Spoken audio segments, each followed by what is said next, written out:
हो सके तो डायरेक्ट रिजल्ट है उसे आप याद करें, that is F equal to M in bracket V minus U and divide by T. अगर आपको ये याद रहा तो आप यहाँ पे डायरेक्टली वैल्यू पुट करोगे, आंसर आएगा।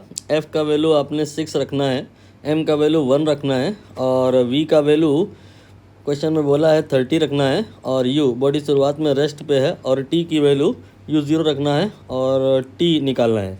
करके दिखा देते हैं। एफ़ का वैल्यू 6 लेना है, एम का वैल्यू 1 लेना है और वी का वैल्यू जो है यहाँ पे 30 आएगा, यू का वैल्यू 0 आएगा और टी हमें यहाँ पे निकालना है। अब टी यहाँ से निकालेंगे तो ये आएगा 30 minus 0 30 and then divide by that 6। तो 5 सेकंड यहाँ पर फाइनल आंसर होगा। बट मे भी आपको ये फार्मूला ना आता हो, in that situation you may go for alternate solution. कि जैसे मान लो एक बॉडी है और उस बॉडी का शुरुआत में वेलोसिटी 0 है और आपने इस पर कोई फोर्स लगाया, तो ड्यू टू दैट फोर्स क्या होगा, बॉडी में एक्सेलरेशन आएगा।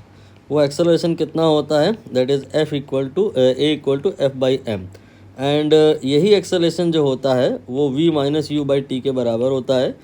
वी यहाँ पर क्या है, यहाँ पर बॉडी कुछ देर में पॉइंट ए से बी पर आ जाएगी, तो बी पॉइंट पर वेलोसिटी, बी पॉइंट पर आने में टाइम सपोज करिए टी के बराबर लगा है, तो जो वेलोसिटी में चेंज हुआ that is V minus U वो यहाँ आएगा एंड जो टाइम लगा यहाँ पर आएगा और जब डिवाइड करोगे तो एक्सेलरेशन आएगा, that acceleration will be equal to F divide by M. इसी एम को आप क्रॉस मल्टीप्लाई कर दोगे तो आपको ये वाला रिलेशन मिल जाएगा जिसे आपने डायरेक्टली याद रखना है।